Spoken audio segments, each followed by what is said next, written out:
Hello বন্ধুরা, তোমাদের জন্য নিয়ে এলাম আরও একটি ইন্টারেস্টিং ভিডিও। আজকের ভিডিওটা শুরু থেকে শেষ অবধি দেখলে তোমাদের ওইটা দাঁড়িয়ে যাবে আর পানি চলে আসবে। তাহলে চলো আজকের ভিডিও শুরু করি। আমার নাম সুমনা, অনার্স ফার্স্ট ইয়ারে পড়ছি। আমার বড় ভাইয়ার নাম রাশেদ, ও অনার্স থার্ড ইয়ারে পড়ে। দুই ভাই বোন একই ভার্সিটিতে। আমরা একসাথেই ভার্সিটিতে যাওয়া আসা করি ভাইয়ার বাইকে। ভাইয়া বাইক চালায় আর আমি ভাইয়ার পিছনে বসে যাতায়াত করি। আমাদের আব্বু আর আম্মু দুইজনেই বেসরকারি চাকরি করেন। 8টায় অফিস, তাই তারা প্রতিদিন সকাল 7টার সময় অফিসের উদ্দেশ্যে বাসা থেকে বাহির হয়ে যায়। উনারা বেরিয়ে যাওয়ার পরে আমি আর ভাইয়া গোসল করে রেডি হয়ে বাসায় তালা দিয়ে বিশ্ববিদ্যালয়ে যাই। আমাদের সবার কাছেই বাসার গেটের চাবি আছে। আমি আর ভাইয়া ক্লাস শেষ করে বিকাল 4টা-5টার ভিতরে বাসায় চলে আসি। আব্বু আর আম্মু সন্ধ্যা 6টা-7টা নাগাদ বাসায় আসে। নির্দিষ্ট একটা রুটিন অনুযায়ী এভাবেই আমার প্রতিটা দিন অতিবাহিত হচ্ছিল। কিন্তু একটি ঘটনা আমার জীবনকে সম্পূর্ণ বদলে দিল। প্রতিদিনের মতো সেদিনও আব্বু, আম্মু, ভাইয়া আর আমি একসাথে সকালের নাস্তা করলাম। আব্বু আর আম্মু রেডি হয়ে অফিসে চলে যাওয়ার কিছুক্ষণ পরে আমি গোসল করতে বাথরুমে ঢুকে বাথরুমের দরজা বন্ধ করে দিলাম। সাধারণত আমি আমার সব জামাকাপড়ে পোশাক পরে শাওয়ারের নিচে দাঁড়িয়ে গোসল করি।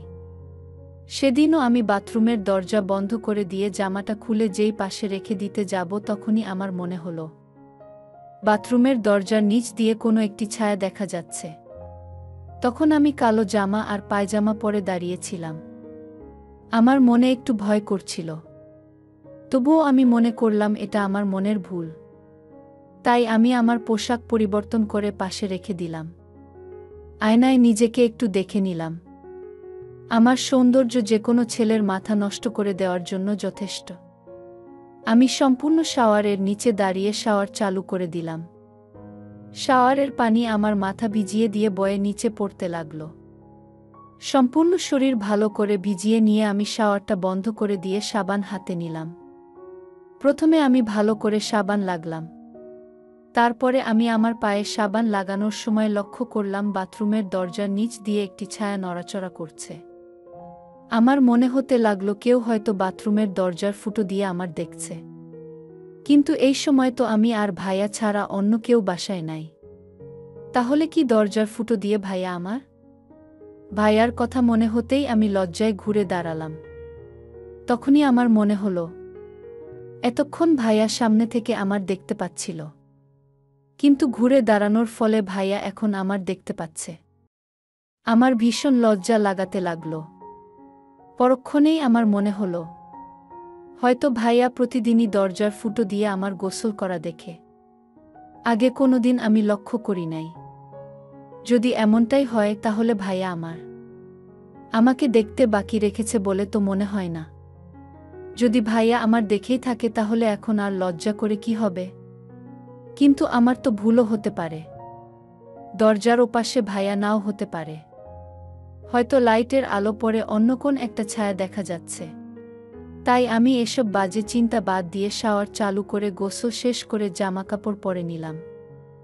যখন আমি ওড়নাটা নিয়ে আমার বুক এর উপরে দিচ্ছি তখন আর চোখে দেখলাম দরজার নিচ থেকে ছায়াটা সরে গেল। এবার আমার সন্দেহটা গভীর হলো। গোসল শেষ করে আমি আমার বেডরুমে এসে রেডি হতে লাগলাম। ওদিকে ভাইয়া গোসল করে রেডি হয়ে কিছু সময় পরে বিশ্ববিদ্যালয়ে যাওয়ার জন্য আমাকে ডাকতে লাগলো। আমি আর ভাইয়া বাসার দরজা তালা দিয়ে বিশ্ববিদ্যালয়ের উদ্দেশ্যে রওনা দিলাম। সাধারণত প্রতিদিন আমি মোটরসাইকেল ভাইয়ার পিছনে বসার সময় ভাইয়া আর আমার মাঝখানে আমার ব্যাগটা রেখে দেই। কিন্তু সেদিন মনে হল দেখি ভাইয়া কি করে। তাই আমি আমার ব্যাগটা আমার পিছনে রেখে দিলাম, যার ফলে ভাইয়া আর আমার মাঝে শুধু 3-4 ইঞ্চির গ্যাপ ছাড়া আর কিছুই থাকলো না। মোটরসাইকেল চালানোর সময় ভাইয়া যখন ব্রেক মারছিল তখন আমার শরীর ভাইয়ার পিঠের সাথে ঘষা খাচ্ছিল। আর সাথে সাথে ভাইয়া কেমন যেন চমকে চমকে উঠছিল। আমিও ব্যাপারটায় ভালোই মজা পাচ্ছিলাম। তাই সেদিন বিশ্ববিদ্যালয় থেকে ফেরার সময় আমি ইচ্ছা করেই বারবার ভাইয়ার পিঠের সাথে চেপে ধরছিলাম। সেদিনের অনুভূতি এত ভালো ছিল যেটা কোনো ভাষায় প্রকাশ করা যাবে না। পরের দিন সকাল থেকেই আমি চিন্তা করতে লাগলাম, কিভাবে নিশ্চিত হওয়া যাবে বাথরুমের দরজার ফুটো দিয়ে ভাইয়া আমার গোসল করা দেখে কিনা। অনেক চিন্তা করে একটা বুদ্ধি বাহির করলাম। আব্বু আর আম্মু অফিসে চলে যাওয়ার পরে আমি আমার মোবাইলে ক্যামেরাতে ভিডিও রেকর্ডিং চালু করে বাথরুমের বাহিরে এমন জায়গায় রেখে দিলাম, যেখান থেকে বাথরুমের দরজার বাহিরে ফুটো দিয়ে কেউ আমার গোসল করা দেখতে আসলে সেটা ক্যামেরাতে রেকর্ডিং হয়ে থাকবে। ক্যামেরা জায়গা মতো রেখে আমি গোসল করতে বাথরুমে ঢুকে দরজা বন্ধ করে দিলাম। আমি স্বাভাবিকভাবেই আমার জামাকাপড় পরিবর্তন করে দরজার দিকে আর চোখে তাকিয়ে দেখলাম আগের দিনের মতোই একটা ছায়া দেখা যাচ্ছে। আমি যথারীতি গোসল শেষ করে বাথরুম থেকে বাহির হয়ে মোবাইলটা নিয়ে আমার রুমে চলে গেলাম। ভিডিওটা চালু করে দেখলাম, আমি বাথরুমে ঢুকে দরজা বন্ধ করার কিছুক্ষণ পরেই ভাইয়া এসে বাথরুমের দরজার ফুটো দিয়ে দেখতে দেখতে নিজের ট্রাউজারটা কোমর থেকে হাঁটুর পর্যন্ত আর এক হাত দিয়ে নিজের কাজ করতে লাগল। ওয়াও! ভাইয়ার দেখে আমার অনেক লোভ হলো। অনেক বড় ভাইয়া বাথরুমের দরজার ফুটো দিয়ে দেখে হাতের কাজ করতে করতে হঠাৎ করে তাড়াহুড়ো করে বাথরুমের দরজার সামনে থেকে চলে গেল। তার একটু পরেই আমি বাথরুম থেকে বাহির হয়ে আসলাম। ভিডিওটা দেখে, বিশেষ করে ভাইয়ার দেখে আমি গরম হয়ে গেলাম। আমি আমার জামাকাপড় একসেট করে আয়নাতে নিজেকে দেখতে লাগলাম। কিছুক্ষণ নিজের হাত দিয়ে কাজ করতে করতে মাথায় একটা দুষ্ট বুদ্ধি আসলো। আমি আমার মোবাইল এর ভিডিও রেকর্ডিং চালু করে ভিডিও করতে লাগলাম। আমার মাথা থেকে কোমর পর্যন্ত দেখা যাচ্ছিল। ভিডিওতে আমার ফিগারটা আকৃতি স্পষ্ট দেখা যাচ্ছিল। আমি হাত দিয়ে আমার কাজ করতে করতে বললাম, আমি তোমার আপন ছোট বোন। যদি আমাকে দেখতে তোমার ভালো লাগে তাহলে তুমি আমাকে সরাসরিই দেখতে পারো ভাইয়া। চোরের মতো বাথরুমের দরজার ফুটো দিয়ে চুরি করে দেখার দরকার নাই কে। এইটুকু বলে একটা ফ্লাইং পাপ্পি দিয়ে ভিডিও রেকর্ডিং বন্ধ করে দিলাম। একটু পর ভাইয়া আর আমি বিশ্ববিদ্যালয়ে যাওয়ার জন্য রওনা দিলাম। আমি মোটরসাইকেলের পিছন থেকে ভাইয়াকে জড়িয়ে ধরে চিন্তা করতে লাগলাম, কিভাবে ভাইয়াকে আমার ভিডিওটা দেখাবো। তখন ভাইয়া বলল, কিরে সুমনা, আজ তোর ভয় লাগছে নাকি? আমি বললাম, না তো ভাইয়া, ভয় লাগছে না গে। ভাইয়া বলল, তাহলে আমাকে এত জোরে ধরে রেখেছিস কেন? আমি বললাম, তোমাকে এভাবে ধরে রাখতে ভালো লাগছে ভাইয়া গি। ক্লাস করে বিকালে বাসায় ফিরলাম। সারাদিন আমার মনটা ছটফট করছিল।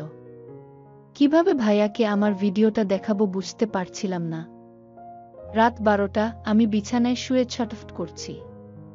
কিছুতেই ঘুম আসছে না। আমার ভিডিওটা চালু করে আবার একবার দেখে মনের মধ্যে অনেক সাহস নিয়ে ভাইয়ার মোবাইল এ আমার ভিডিওটা পাঠিয়ে দিলাম হোয়াটসঅ্যাপ করে। প্রায় 15 মিনিট হয়ে গেল তবুও ভিডিওটা সিন হলো না। আমি ভাবতে লাগলাম, ভিডিওটা ভাইয়া দেখছে না কেন? আমি বারবার দেখতে লাগলাম। প্রায় 1 ঘন্টা পার হয়ে গেল তবুও ভিডিওটা সিন হলো না। তাহলে কি ভাইয়া ঘুমিয়ে পড়েছে নাকি? রাত 2টা, তবুও কোনো রেসপন্স পেলাম না। আমি নিরাশ হয়ে ঘুমিয়ে পড়লাম। পরের দিন সাপ্তাহিক ছুটি থাকায় আব্বু আম্মু ভাই আমরা সবাই বাসাতেই ছিলাম। সবাই একসাথে সকালের নাস্তা করলাম। আমি লজ্জায় ভাইয়ার দিকে তাকাতে পারছিলাম না। ভাইয়া যদি দেখে মাকে বলে দেয়। কিন্তু নাস্তা করার সময় আমি ভাইয়ার কোনো পরিবর্তন দেখতে পেলাম না। তার মানে ভাইয়া এখনো আমার ভিডিওটা দেখেনি। সকাল 10টা, আমি আমার রুমে বসেছিলাম। আমার মনের মধ্যে প্রচণ্ড ঝড় বয়ে যাচ্ছে। হঠাৎ আমার মোবাইলে মেসেজ আসলো। আমি মোবাইলটা হাতে নিয়ে দেখলাম ভাইয়া মেসেজ পাঠিয়েছে। আমার পাঠানো ভিডিওটাতে ভাইয়া রিপ্লাই দিয়ে লিখেছে, এটা কি ধরনের পাগলামি? ভাইয়ার মেসেজটা দেখে আমার হার্টবিট আরও বাড়তে লাগলো। ভাইয়া আমার ভিডিওটা দেখেছে। আমি ভাইয়ার মেসেজের রিপ্লাই দিয়ে সেই ভিডিওটা পাঠিয়ে দিলাম যেটাতে ভাইয়া বাথরুমের দরজার ফুটো দিয়ে আমার গোসল করা দেখছিল। ভিডিওটা পাঠানোর সাথে সাথে সিন হলো। বুঝতে পারলাম ভাইয়া ভিডিওটা দেখেছে। কিছুক্ষণ অপেক্ষা করলাম। কোনো রিপ্লাই আসলো না। আমি ভাইয়ার রিপ্লাই এর জন্য অপেক্ষা করতে থাকলাম। কিন্তু দুপুর পর্যন্ত কোনো রিপ্লাই পেলাম না। দুপুরে আমরা সবাই একসাথে খেতে বসে দেখলাম ভাইয়া মাথা নিচু করে চুপচাপ খাচ্ছে। তাড়াতাড়ি খাওয়া শেষ করে ভাইয়া উঠে তার রুমে চলে যাচ্ছিল। আমি আব্বু আম্মুর সামনেই ভাইয়াকে বললাম, ভাইয়া একটু পরে আমি তোমার রুমে আসছি, কিছু পড়া বুঝিয়ে নিব তোমার কাছে গিয়ে। ভাইয়া কিছু না বলে তার রুমে চলে গেল। সবার খাওয়া শেষ হলে আমি আর আম্মু টেবিলের সব কিছু গুছিয়ে রাখলাম। সব কাজ শেষ করে আম্মু আব্বুর সাথে নিজের রুমে চলে গেল, আর আমি সোজা ভাইয়ার রুমে গেলাম। ভাইয়ার রুমে ঢুকে দেখলাম ভাইয়া জানালার কাছে দাঁড়িয়ে আছে। আমি রুমে ঢুকে দরজা বন্ধ করে দিয়ে ভাইয়ার কাছে এগিয়ে গেলাম। দেখলাম ভাইয়ার চোখ দিয়ে টপটপ করে পানি গড়িয়ে পড়ছে। ভাইয়া আমার চোখের দিকে না তাকিয়েই বলল, সরি সুমনা, আমি একটা অমানুষ। আমার এই মুখ আর কাউকে দেখাতে ইচ্ছে করছে না। মা বাবা জানলে? ছিক ছিক ছিকু। আমি এক দৌড়ে গিয়ে ভাইয়াকে খুব জোরে জড়িয়ে ধরলাম।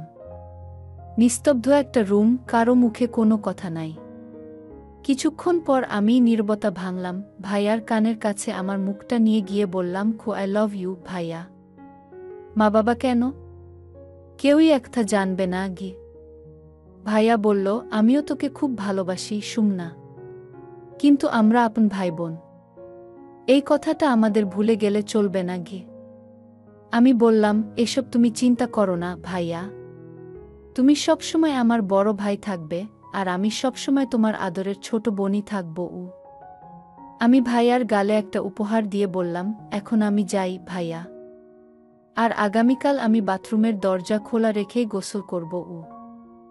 ভাইয়া তার 2 হাত দিয়ে আমার মুখটা ধরে আমার কপালে একটা উপহার দিয়ে বলল, তোকে আমার ছোট বোন হিসাবে পেয়ে আমি চিরকৃতজ্ঞ। সেদিন রাতে খেতে বসে আব্বু আর আম্মুর সামনেই হঠাৎ করে ভাইয়া বলল, আগামীকাল ভার্সিটিতে বিভিন্ন রাজনৈতিক প্রোগ্রাম আছে, তাই কালকে বিশ্ববিদ্যালয়ে যাব না গু। আম্মু বলল, তাহলে তো সুমনারও যাওয়ার দরকার নাই। আব্বু বলল, এখনকার রাজনৈতিক প্রোগ্রাম মানে শুধু মারামারি। তোমরা 2 ভাই বোন কালকে বাসাতেই থাকো গো।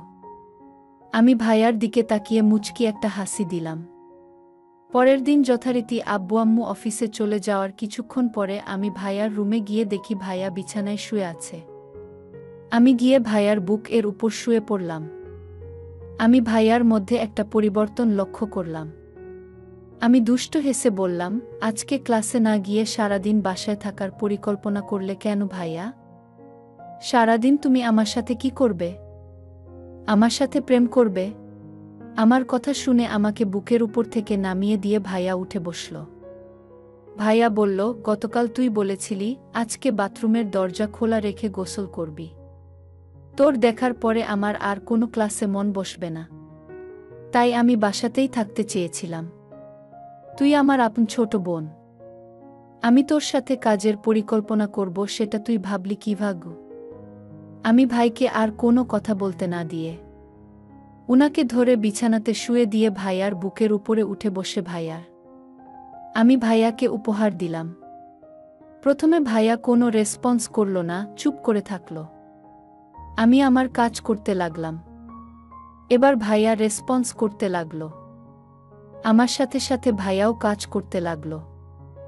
আমি ভাইয়ার কানের কাছে আমার মুখ নিয়ে বললাম, আজকে আমাকে না ভালোবাসলে আমি তোমাকে ছাড়ব না ভাইয়া। আমি চাই তুমিই প্রথম আমার ভালোবাসার সাক্ষী হও। ভাইয়া বলল, এটা হয় না, আমরা আপন ভাই বোন। আমি বললাম, তুমিই আমাকে ভালোবাসো ভাইয়া। কোনো অপরিচিত মানুষের কাছে প্রথম ভালোবাসা পাওয়ার থেকে নিজের ভাই এর কাছে প্রথম ভালোবাসা অনেক ভালো গো। ভাইয়া বলল, তুই কি সত্যি সত্যি ভালোবাসতে চাস? পরে পস্তাবি না তো? আমি বললাম, না ভাইজা, একটুও পস্তাব না। তুমি যদি আজকে আমাকে না ভালোবাসো তাহলেই আমি পস্তাবগু। ভাইয়া এবার আস্তে আস্তে আমার কপালে গেলে। এরপর দুজন মিলে হারিয়ে গেলাম এক অজানা সুখের সাগরে। এরপর দুজন কাজ করার পর ক্লান্ত হয়ে পড়লাম। খানিকক্ষণ পরে ভাইয়া আমাকে জিজ্ঞেস করল, সুমনা, এইবার কি হবে? আমি ভাইয়ার দিকে চোখ গোল গোল করে তাকিয়ে ভাইয়াকে জিজ্ঞেস করলাম, মানে তুমি কি বলতে চাও ভাইয়া? ভাইয়া বলল, আমরা কি এরপর আর ভাই বোনের মতো থাকতে পারবো? আমি তখন ভাইয়াকে বললাম, আমরা সারা জীবন ভাইবোন হিসাবেই থাকব। আজকের পর থেকে আমাদের সম্পর্ক আরও গভীর হল। আমরা দুই ভাইবোন আমাদের সকল সমস্যা ফ্রিভাবে মন খুলে সমাধান করতে পারব গো। ভাইয়া আমাকে কাছে নিয়ে আমার কপালে একটা উপহার দিল আর আমাকে জড়িয়ে ধরে শুয়ে থাকল। তো বন্ধুরা, আজকের গল্পটি এই পর্যন্ত। গল্পটি ভালো লাগলে একটি লাইক ও চ্যানেলটি সাবস্ক্রাইব করে দেবেন। ভালো থাকবেন সবাই, দেখা হচ্ছে পরবর্তী গল্পতে।